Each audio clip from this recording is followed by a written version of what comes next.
दोस्तों, आज हम आपको बताएंगे एक 9 साल की आलिया नाम की लड़की मां कैसे बनी और जब पुलिस ने इस केस की सही तरीके से तहकीकात करी और फिर जो हकीकत सामने आई उसने परिवार सहित सबके होश उड़ा दिए, क्योंकि वो 9 साल की छोटी लड़की पुलिस वालों को कुछ बात नहीं पा रही थी। आखिरकार ये कैसे हो गया और किसने करा और उसके पीछे किसका हाथ है। और जब भी पुलिस की टीम मां बाप से पूछने जाती, मां तो हाथ खड़े कर देती और बाप पहले ही पुलिस के आने से ही बाहर की ओर भाग जाता। दोस्तों, वीडियो में आगे बढ़ने से पहले आपसे छोटी सा निवेदन है, इस वीडियो को आपको आखिर तक पूरी देखनी है। उस आलिया नाम की लड़की को इंसाफ दिलाने के लिए देखते हैं आज कितने भारतीय इस वीडियो लाइक करके पूरा देखकर उस 9 साल की आलिया को इंसाफ दिलाते हैं। कहानी की शुरुआत कुछ ऐसी होती है। उस रात थाने के बाहर खड़ी लड़की की उम्र 9 साल से कुछ ऊपर थी, लेकिन उसके चेहरे पर जो थकान और डर जमा था वह किसी लंबे संघर्ष की कहानी सुना रहा था। उसके साथ उसकी मां थी जो बार बार दुपट्टे के कोने को मरोड़ रही थी और उसकी आंखें जमीन पर टिकी थीं, जबकि पिता थोड़ी दूरी पर खड़ा था, मानो वह वहां मौजूद होकर भी इस पूरे मामले से खुद को अलग रखना चाहता हो। लड़की ने जब थाने के अंदर कदम रखा तो ड्यूटी पर मौजूद महिला पुलिस अधिकारी ने एक नजर में समझ लिया कि यह कोई सामान्य शिकायत नहीं है। आवाज धीमी थी लेकिन शब्द भारी थे। मैडम, मुझे शिकायत लिखवानी है। एफआईआर रजिस्टर खुला, लेकिन उससे पहले कुर्सी आगे खिसकाई गई, पानी दिया गया और बिना टोके सुना गया, क्योंकि कुछ कहानियां सवालों से नहीं, धैर्य से खुलती हैं। धीरे धीरे सामने आया कि यह मामला बाहर की दुनिया का नहीं, बल्कि घर की चारदीवारी के भीतर पनपी उस चुप्पी का था जहां रिश्ते सवालों से ऊपर रख दिए जाते हैं। लड़की ने बताया कि वह पढ़ना चाहती थी, आगे बढ़ना चाहती थी, लेकिन घर के अंदर उसका डर कभी सुना नहीं गया।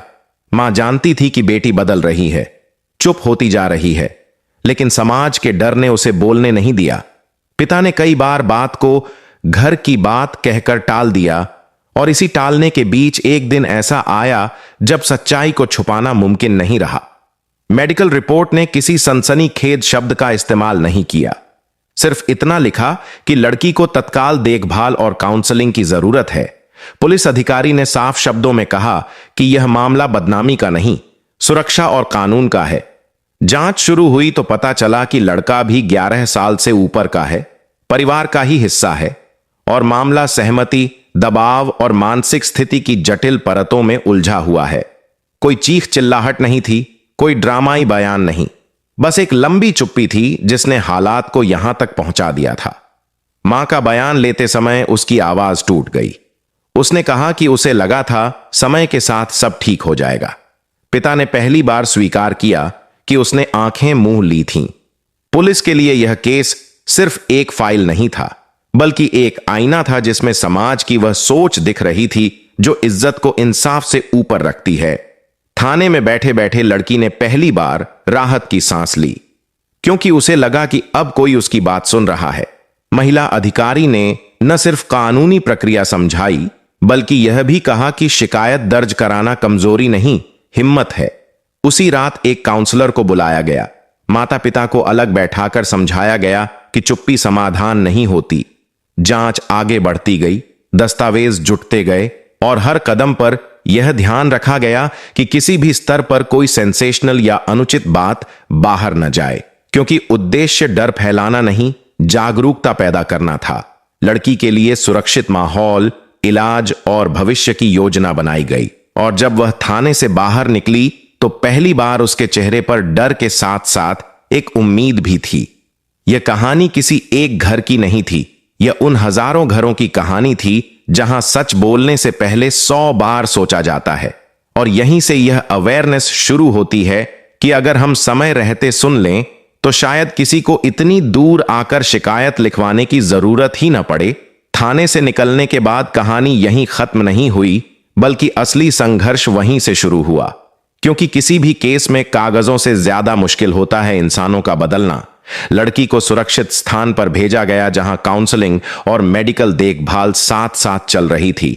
हर दिन उससे बात की जाती, बिना दबाव, बिना डर, ताकि वह खुद को दोषी न माने। मां रोज मिलने आती, लेकिन हर बार उसकी आंखों में पछतावे का सैलाब होता। वह बार बार यही कहती कि अगर उसने समय रहते आवाज उठाई होती तो बात यहां तक न पहुंचती। पिता कई दिनों तक सामने नहीं आया। शायद उसे डर था सवालों से, समाज से और खुद से। लेकिन पुलिस अधिकारी ने साफ कहा कि जिम्मेदारी से भागने का कोई रास्ता नहीं होता। बयान दोबारा लिए गए, काउंसलर की रिपोर्ट जुड़ी और केस को इस तरह आगे बढ़ाया गया कि किसी भी पक्ष को अनावश्यक रूप से शर्मिंदा न किया जाए, क्योंकि उद्देश्य उदाहरण बनाना था, तमाशा नहीं। मां बाप को अलग अलग बैठाकर समझाया गया कि बच्चों के साथ हमारा घर है कहकर चुप रह जाना सबसे बड़ा जोखिम होता है। अदालत में जब मामला पहुंचा तो जज ने भी यही कहा कि यह केस सिर्फ कानून का नहीं, सोच का है। लड़की की सुरक्षा और भविष्य को प्राथमिकता दी गई। पढ़ाई जारी रखने की व्यवस्था हुई। मानसिक सहयोग को अनिवार्य किया गया। लड़के के लिए भी काउंसलिंग और सुधार की प्रक्रिया तय हुई ताकि आगे किसी और जिंदगी पर इसका साया न पड़े। फैसले के दिन कोर्ट रूम में कोई शोर नहीं था, बस एक गंभीर चुप्पी थी जिसमें हर कोई अपनी अपनी भूमिका समझ रहा था। मां रोई, पिता की आंखें झुकी रहीं और लड़की ने पहली बार बिना डर सिर उठाकर बाहर की दुनिया देखी। कहानी का अंत किसी तेज फैसले या तालियों से नहीं हुआ, बल्कि एक गहरी खामोशी में हुआ जिसने हर किरदार को बदल दिया। लड़की ने जब आखिरी बार केस की फाइल पर हस्ताक्षर किए तो उसके हाथ नहीं कांपे, क्योंकि अब वह डर नहीं बल्कि समझ के साथ खड़ी थी। मां ने पहली बार बेटी के सामने सिर झुकाकर माफी मांगी और यह स्वीकार किया कि इज्जत बचाने की कोशिश में उसने बेटी को खोने का जोखिम उठा लिया था। पिता ने कुछ नहीं कहा, लेकिन उसकी आंखों में वह सवाल साफ था जो अक्सर बहुत देर से आता है, अगर समय पर सुन लिया होता तो। पुलिस अधिकारी ने फाइल बंद करते हुए कहा कि कानून का काम सजा देना भर नहीं, बल्कि यह सुनिश्चित करना है कि गलती दोबारा न दोहराई जाए। अदालत के आदेश के बाद दोनों परिवारों के लिए काउंसलिंग अनिवार्य कर दी गई। लड़की की पढ़ाई और भविष्य की जिम्मेदारी सिस्टम ने ली और लड़के के लिए भी सुधार और जागरूकता की प्रक्रिया तय हुई ताकि यह कहानी किसी और घर में न दोहराई जाए। समय के साथ लड़की ने खुद को फिर से खड़ा किया, कॉलेज में दाखिला लिया और एक दिन उसी थाने में एक अवेयरनेस सेशन के दौरान उसने बिना अपना नाम बताए कहा, अगर आप अपने घर में चुप्पी देखते हैं तो उसे नजरअंदाज मत कीजिए। उस दिन कई माता पिता की आंखें नम थीं। पुलिस अधिकारी ने बोर्ड पर लिखा, सवाल पूछना गलत नहीं, चुप रहना खतरनाक हो सकता है।